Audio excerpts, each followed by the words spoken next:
Update. My best friend Pam, female 22, started dating my male 22 high school bully. The fallout. Original post.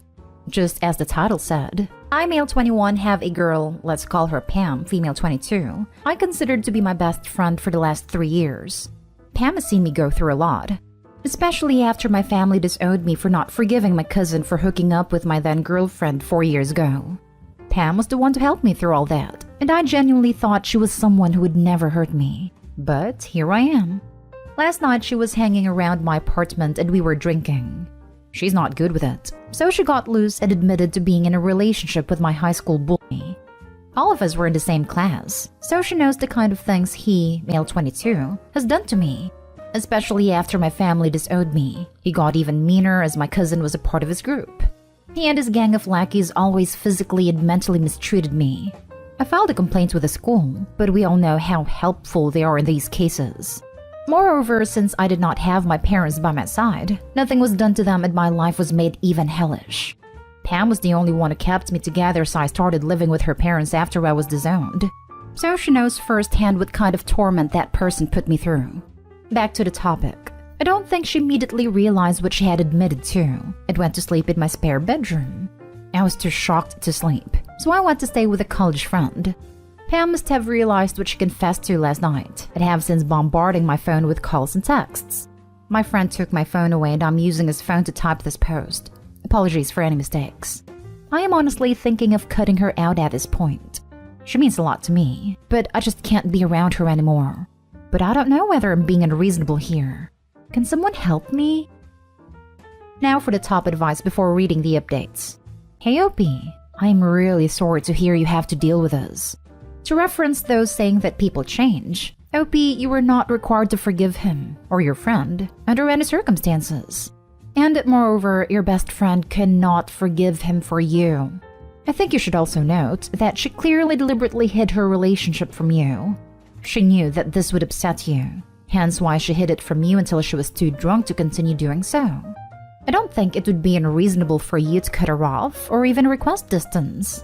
If this is unforgivable for you, that's okay. Personally, I wouldn't be able to forgive a friend that dated my tormentor, so I understand where you are coming from. I think whatever choice you end up making is up to you, but whatever option you choose is okay. I wish you luck in continuing to heal moving forward. This is the one. Do not rush to forgive just to please your friend. Also, she hid this for a reason. And if the bully changed, he would have reached out knowing he was dating Opie's friend to make amends. Wow, she's a terrible person for doing that. There's no way in hell she didn't realize this was going to be the outcome.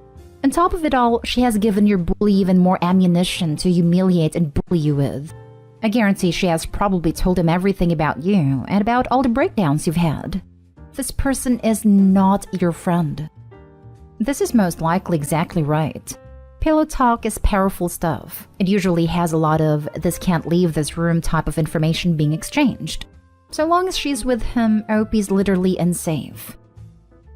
Edit. Well, I don't know how to update posts in the sub, so I'll just tell you some information here. I haven't decided to meet her tomorrow to hear her side of the story. I need to do at least that much. Also, I'll answer your questions tomorrow as well. Thank you for everything. I never knew there would be so many people out there who will help me so much. And now for the update. Let me start with apologies and thank you to everyone who helped me with my last post. Either way, I want to talk with her the next day to get to know her side, as most of you wonderful people suggested me to. But on someone's advice, I did not go alone. I had a couple of my college friends with me. I didn't know what I was thinking or feeling back when I entered the cafe we were supposed to meet in. But when I saw her, it felt as if she had been crying for the entire night. As Pam saw me walking towards her, she got up to hug me. We usually greet each other like that, but I gently pushed her away. I could see she was hurt, but so was I. My buddies took seats over at the next table and Pam and I got to talking. She could barely form any sentences as she kept apologizing. I told her to stop crying as gently as I could, and she finally started telling her side of the story to me.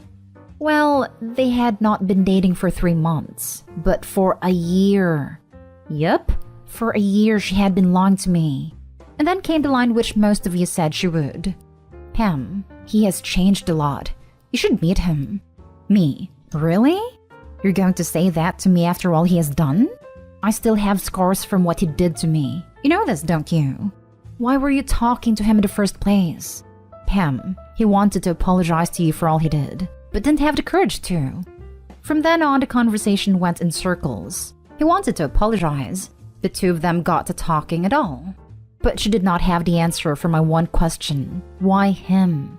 At this point, someone walked over to us and sat beside her. Any guesses who it was? Yep, it was my bully. Let's call him Matt.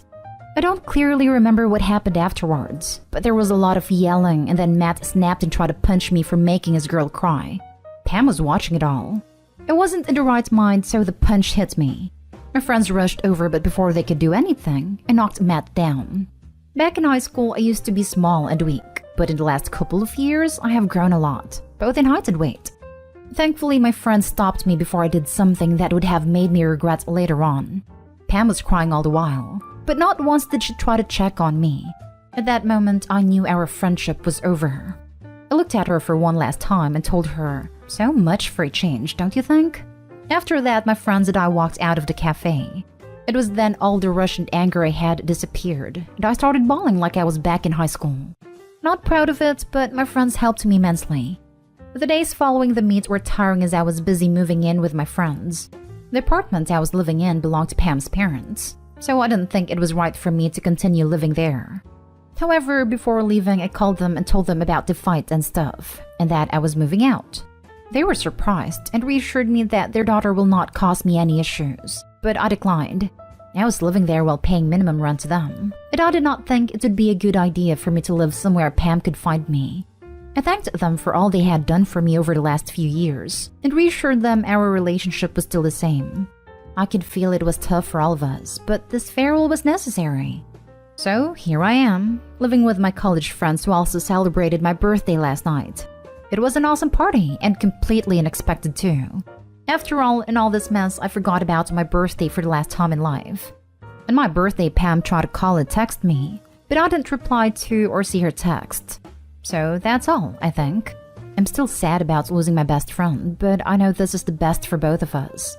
On a positive note, though, I was informed that I have been selected for a student exchange program. So if the pandemic allows it, I'll be moving to Singapore in a couple of months. And lastly, thank you for all the love and support you people gave me.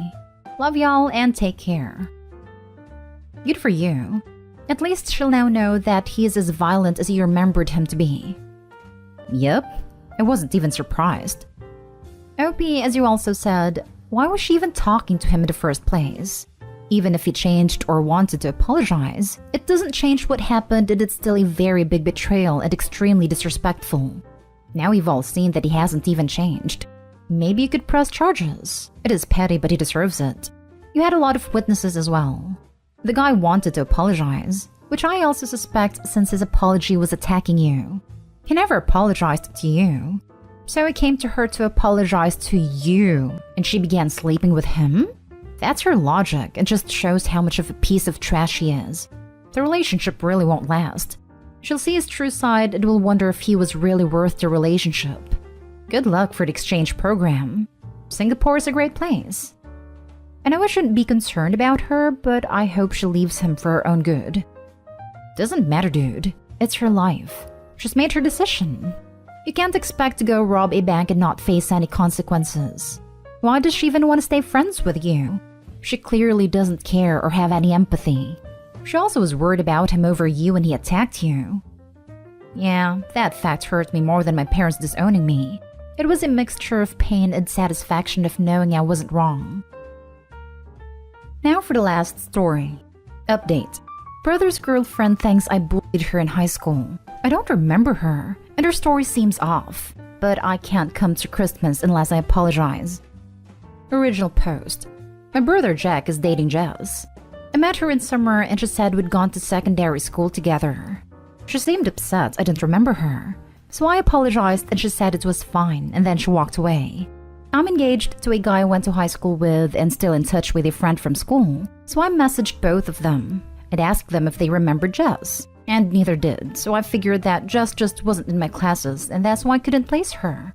That night, Jack messaged saying I really upset Jess once again. I was like, again? It says that Jess says I used to bully her. I'm not going to say I was a great person in high school. I had lots of friends, but I was going through a lot of crap. So I could be nice, but could also often be just a raging witch. I never targeted or tormented anyone, and I truly did not think it crossed into bully territory, but I could be very rude and sarcastic. I was definitely not an a-hole, but bully is a bit much in my opinion. Jack said I had to text him an apology so he could show it to Jess. So I sent a generic apology text because I don't know what I actually did, and could only assume I was an a-hole to Jess at some point. Jack called me out on it being generic and said I needed to be specific. I told Jack that I didn't remember Jess. So if she wants a specific apology, she needs to tell me what I am apologizing for. Jess says I stole her boyfriend, gave her an eating disorder, and stopped her getting into her dream university. And here is where the story gets sketchy, because the guy Jess claims to have been dating at the time was a liar who told people we hooked up when we didn't. As for the eating disorder, I was a witch, but I would never encourage someone to develop an ED, as I had an eating disorder myself and BDD. So I was not about to make someone else feel bad about their body when I felt like crap about mine. As for the university, Jess says I made her fail an exam, and failing it kept her out of uni. I have literally no idea what she means. I'm also pretty sure that Jess and I went to different sixth forms, and sixth forms are where you do A-levels, which are the ones that get you into uni. So I have no idea how it's possible for me to have messed up her A-levels when we weren't at the same school. But bottom line is that she believes that I am personally responsible for all of this. Jack says that Jess said that where she's at in life now is all down to me bullying her. I still don't remember any of it. And I actually feel like I remember less with every new piece of info she gives me because it just seems off. Maybe I'm in denial and I need to take a hard look in the mirror. But until then, I'm having an issue giving a sincere apology. And without a sincere apology, I am not allowed to attend Christmas. I haven't seen my relatives in ages, and I'm already in isolation in preparation. And my kids are really excited, so it would suck not to be able to go after all of this. But my dad is siding with Jack and Jess, and has said that he wants a calm Christmas. So if I don't deal with the high school drama, I'm not invited. How do I apologize for something I don't remember and resolve this with the least possible drama? Now for the top advice before reading the update. Got some friends in common with her from high school? Maybe they can help with the situation, aka clear up her BS. The fact your dad wants to deny seeing his grandchildren is pure BS. I'm not in contact with many people from high school. Most of my friends were like me, meaning they were really witchy. So I'm only in touch with one of them who grew up and mellowed out, and she doesn't remember Jess either. I married my high school boyfriend and then divorced him, and now I'm engaged to the self-described awkward nerd who also went to my high school, who is not popular or cool, but he says my friends and I weren't that bad. But interestingly, he also does not remember Jess. I'm sure that if I can't do Christmas, Dad will work something out with me so he can see the kids, because he does love my kids. But it sounds like he wants to make sure Jack is happy, and Jack will only be happy if Jess is happy. So Dad is prioritizing Jess this year. I think you have already done enough, and humoring her is just going to worsen her fixation and scapegoating of you. I tell him, I'm done catering to demands for another apology of events I don't even remember from a decade ago, when I wasn't even a legal adult. If your girlfriend can't move on with her life, I suggest therapy. I'll make my own holiday plans with the rest of the family on a different day. Then drop the rope. Tell your extended family the same thing.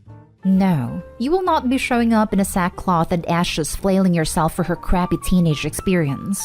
No, you will not be sending your children over without you to appease Jack. When and if they want to see the kids, they can make plans with you, the mother. You don't owe Jack or Jess squat. It's not your fault he previously dated a psycho either. In fact, it kind of sounds like he may be dating another one. And now for the update. So I've figured out why I didn't remember Jess. It wasn't Jess. Fiancé and I went through some old boxes. We're in the UK, so we don't have yearbooks. But we had Leavers shirts and this little book, and both had names of our fellow Leavers on them. We found his shirt, and we went through it. Jess was on there, so she did go to our school. But we saw another named Kate, and it bugged me, but I didn't know why. I then went back to the year photo, and almost instantly, my brain matched the name Kate to a blonde girl in the photo. My fiancé and I realized that Kate dated Jimmy, and Jimmy is the guy that Jess said I stole from her. I then messaged Jack and explained all of my issues again. Jess going to another school, the notion I gave her an eating disorder, and now the realization that Kate was Jimmy's girlfriend, not Jess. Then said that if Jess can explain this, I'll apologize, and if she can't, then I expect an apology from her instead. A few hours later, we were all in a Zoom call. It's here where Jess admitted that she and I didn't interact in school. She was friends with Kate. I was dating my ex-husband at the same time Kate was dating Jimmy. My ex and I were very on again / off again, and after one of our breakups, Jimmy dumped Kate so he could ask me out. The date went terribly, so Jimmy went crawling back to Kate after her. I remembered Kate and Jimmy as being very on and off, like my ex and I were. But turns out that this was the only time they broke up before the final breakup a few years later. Kate started comparing herself to me and developed an eating disorder to match mine, so she blames me for that too.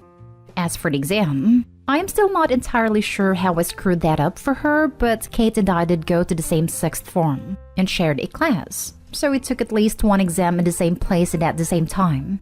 Just referenced the eating disorder. And when I took my exams, I was pregnant with my oldest and had severe morning sickness. So my best guess is that my throwing up set off Kate's ED before an exam. And as for why Jess went along with it, other than still being friends with Kate, is that I had a large group of friends in high school who I have since stopped speaking to, and a couple of them picked on Jess a lot. But Jess confirmed that I did not personally do anything to her at any point. Jess met my brother in a support group last year. She told Kate, and it looks like they cooked up this little scheme together. Though it's unclear if she started dating Jack to get me, or if it was just coincidence. I asked if we could get Kate into Zoom so I could talk to her directly, and she joined. I did try and get details on how exactly it cost her Reedy and made her fail her exam. And she got very angry with me, saying that she wasn't going to explain because if she gave details, I would use them to talk my way out of it.